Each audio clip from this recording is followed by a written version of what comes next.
Hey, Paul, it's Kyle Meredith at WFPK in Louisville. Nice to talk with you. Nice to talk to you as well. How are you?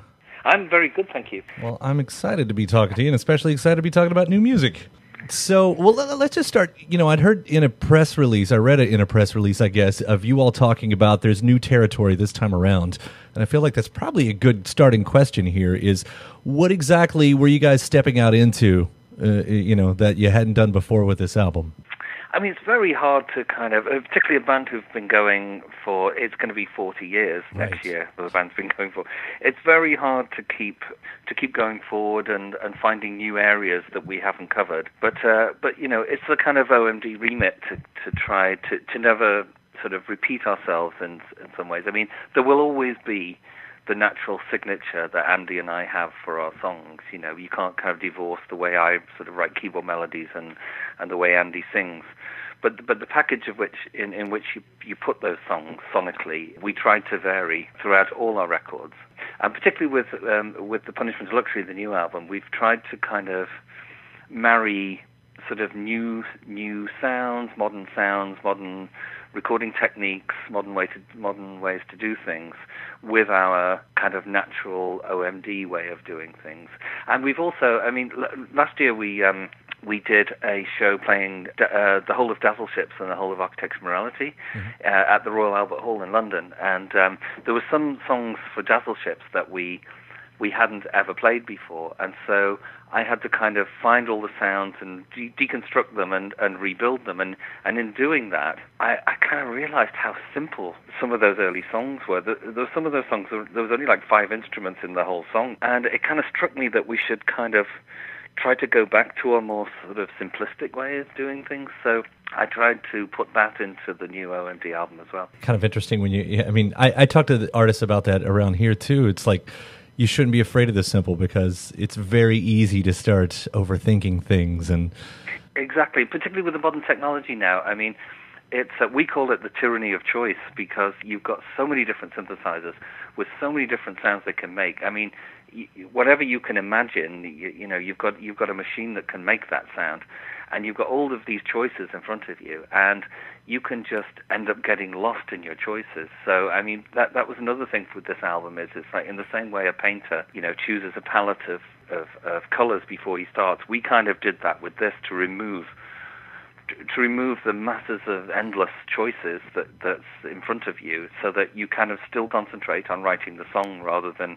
getting completely immersed and lost in all the potential choices that you can have in front of you, and then you lose sight of what you're trying to do. And you talk about that balancing act. I mean, that is got to be a little bit rough, the balancing act of acknowledging your past while still playing, for the present, still going somewhere new. Like, do you find those moments where you do, even on this record, did you find those moments where you're like, you know what, no, like that's a little bit too much nostalgia for that moment. Let's brush that aside.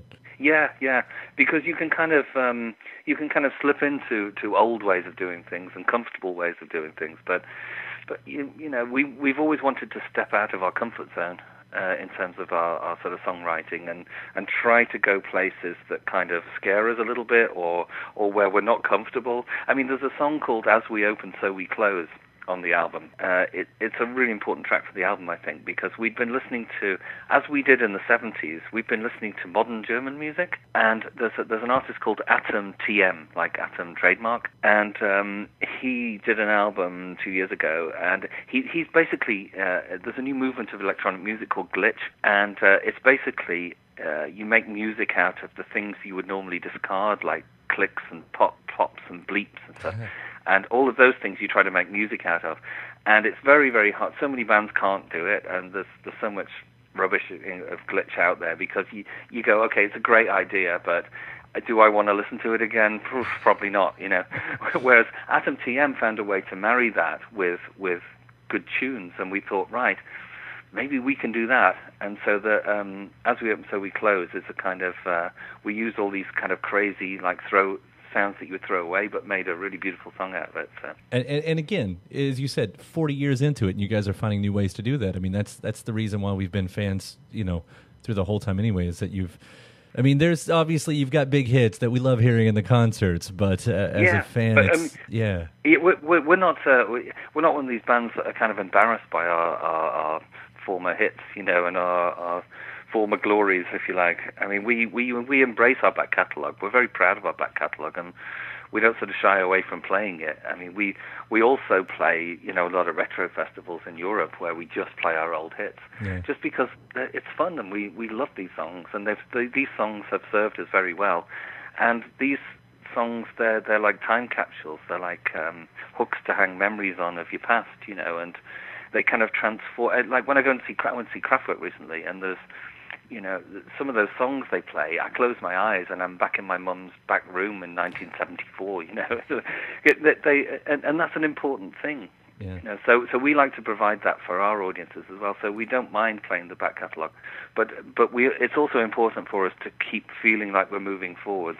And I honestly do mean this. If I didn't know your history and I just heard these songs before, I would be completely interested in what you're doing.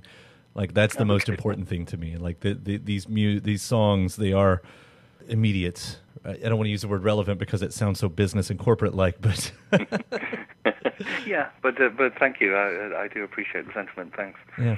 The paintings that go along with the song titles, do the paintings influence the actual songs, or do you kind of work it in reverse? Well, we sort of reverse engineer it, really. Yeah.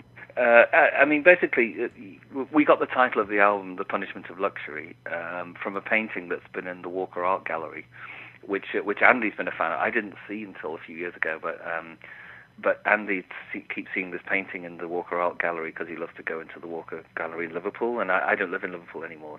But he's kept seeing it, and it's called "The Punishment of Luxury," the painting, and it's basically about.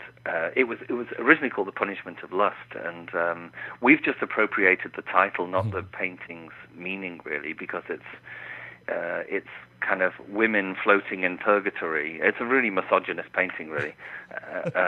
It's like women floating in purgatory because they don't just want to be in the kitchen or make babies. Oh, right. You know what I mean? So the song is definitely not about that. We just took the title, "The Punishment of Luxury," because we thought it's a kind of a modern. If you just look at those words, it's kind of a modern topic. We're in these times where corporations and marketing people are just feeding us and feeding in this frenzy of advertising of things that we actually don't need, but they make us think that we need them.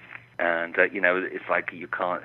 You're not happy unless you have the latest Nikes, or a 3D TV isn't good enough now, you need 4K, and you won't be happy until you get one, But these are all the punishments of luxury, kind of like first world problems, if you like. Well, I was thinking about that word luxury and the era that it sort of invokes beyond the present, and I thought, there's something about that word that's associated with the decadent 80s, which I found interesting because, there's your sort of beginnings in the 80s, and here we are again, and it all makes sense. Unfortunately, again, here we are in that sort of that same spot for a different reason. But yes, exactly, yeah. No, you can kind of tie it back to the kind of the 80s kind of sort of excesses to now, really. Because, I think the people in the Western world are actually much, much better off than there are obviously the exceptions, but generally we're better off in the Western world than we were sort of 50 years ago. But we seem to be nowhere near as happy because, we're in this sort of cycle of needing more and more and more, when actually we lose sight of the things that actually, we don't need all of that stuff to make us happy. Well, I got to tell you that first single, and I won't try to screw up the French pronunciation of Le Matrieux. Yeah, machine gun is what it means, right? Yes, exactly. And it was basically, that was another painting. It was a painting of the First World War, and that we saw in a gallery, and we basically got we've been working with this animator called Henning Lederer. And he did a couple of videos on the last album, the English Electric album as well. And he's basically an animator. And we told him about the painting, and we said, look, we'd love to animate this and do a soundtrack to the painting. Because basically the First World War was the first proper mechanized war ever, where machines were a big part of the killing of people. So we just wanted to write a song about it, really, because the painting was so powerful. Well, having that gunfire, right, and that's the first thing we hear from this record. Like, that's a hell of an album announcement. And yeah, I mean, it wasn't a single. I mean, it was like a teaser, yeah, just right. to kind of to confuse people as well. Really, we like to do something different, Well, that's definitely an attention getter, and it's not hard to figure out the relation to what's going on out there, but it's yeah, and it was sort of a bold move, and I played it on the air anyway. It was fun to do. Did you? You played it on the air? Oh, of course I did. You're brave. You are very brave. Thank you for doing that. All the way till the very last gunfire at the very end. But that's really? That's the thing, though. It's so cool what you guys did with that, because it's a scary song. It's a scary song because of everything that it stands. What it's not the song stand for, but that it's reflecting. But the compliment on all of this is to say that turning that into such a rhythmic track almost takes the fear away. It's sort of, yeah. Yeah, I know. There is this sort of, and there's this sort of juxtaposition between this kind of, there's all this choral beauty behind, and then all of these kind of scary guns and cannons, There's this kind of angelic vocal behind to kind of try to keep you calm amongst all the, frightening gunfire. And it almost ends up like a drum line, something that would happen. Yeah, well, we did it in a very rhythmic way to kind of to make it feel like it's a rhythm, but still keep the feeling that you're actually in a battle. Yeah. It took us ages. I mean, it took us absolutely ages to do. But also, it's another example of how, wherever we are, we're kind of switched on to things in art galleries or watching documentaries or on YouTube or whatever. We're just always switched on, and tried to bring things that we are interested in into the band and into our songwriting. I mean, even down to on the side of a painting there'll be a little description of the painting, mm-hmm. And it did say soldiers bending their bodies to the will of the machine, yeah. And we went, we'll have that, because that's the lyric basically. I love it. I love these tracks. I cannot wait to hear the rest of it. I'm so happy that you guys are doing what you're doing.